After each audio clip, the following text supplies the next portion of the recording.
मैंने वो पल बिताए जो जीवन भर मेरे साथ रहने वाले।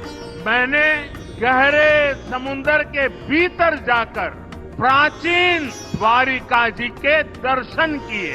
आज जब मैं गहरे समुद्र के भीतर द्वारिका जी के दर्शन कर रहा था, मैं पुरातन वही भव्यता, वही दिव्यता मनोमन अनुभव कर रहा था।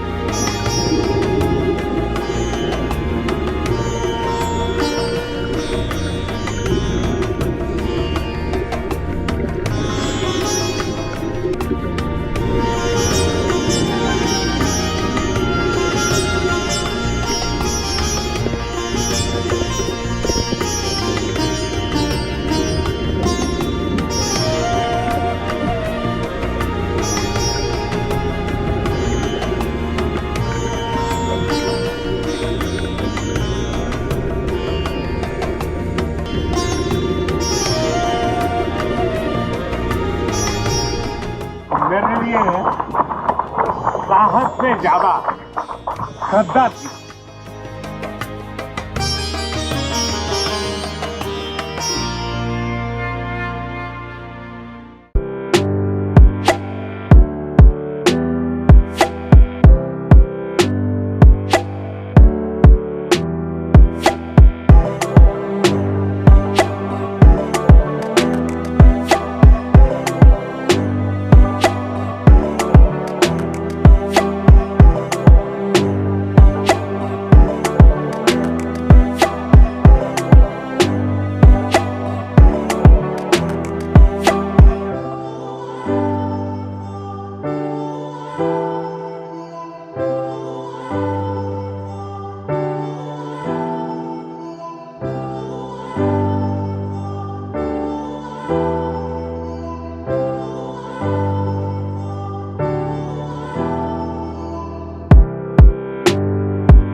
देवभूमि द्वारिका में भगवान कृष्ण द्वारिकाधीश के रूप में विराजते हैं। यहां जो कुछ भी होता है वो द्वारिकाधीश की इच्छा से ही होता है। आज सुबह मुझे मंदिर में दर्शन का, पूजन का सौभाग्य मिला।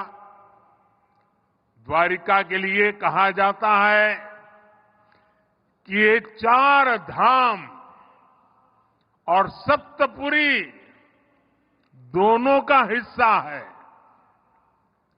यहां आदि शंकराचार्य जी ने 4 पीठों में से एक शारदा पीठ की स्थापना की। यहां नागेश्वर ज्योतिर्लिंग है, रुक्मिणी देवी मंदिर है, आस्था के ऐसे अनेक केंद्र हैं। और मुझे बीते दिनों देश काज करते करते देव काज के निमित्त देश के अनेक तीर्थों की यात्रा का सौभाग्य मिला है। आज द्वारिका धाम में भी उसी दिव्यता को अनुभव कर रहा हूं। आज सुबह ही मुझे ऐसा एक और अनुभव हुआ। मैंने वो पल बिताए जो जीवन भर मेरे साथ रहने वाले हैं। मैंने गहरे समुद्र के भीतर जाकर प्राचीन द्वारिका जी के दर्शन किए।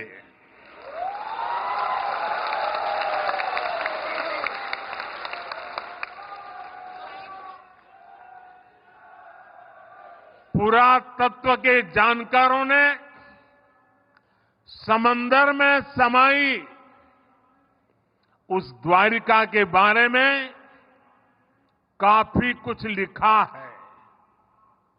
हमारे शास्त्रों में भी द्वारिका के बारे में कहा गया है, भविष्यति पुरी रम्या सद्वारा प्राज्ञ तोरणा चयाट्टलाकल केयूरा पृथ्व्याम ककूदोपमा। अर्थात सुंदर द्वारों और ऊंचे भवनों वाली ये पुरी पृथ्वी पर शिखर जैसी होगी। कहते हैं भगवान विश्वकर्मा ने खुद इस द्वारिका नगरी का निर्माण किया था। द्वारका नगरी भारत में श्रेष्ठ नगर, उसका आयोजन, उसका विकास का एक उत्तम उदाहरण था। आज जब मैं गहरे समुद्र के भीतर द्वारिका जी के दर्शन कर रहा था तो मैं पुरातन वही भव्यता, वही दिव्यता मनोमन अनुभव कर रहा था। मैंने वहां भगवान श्री कृष्ण को, द्वारिकाधीश को प्रणाम किया, उन्हें नमन किया।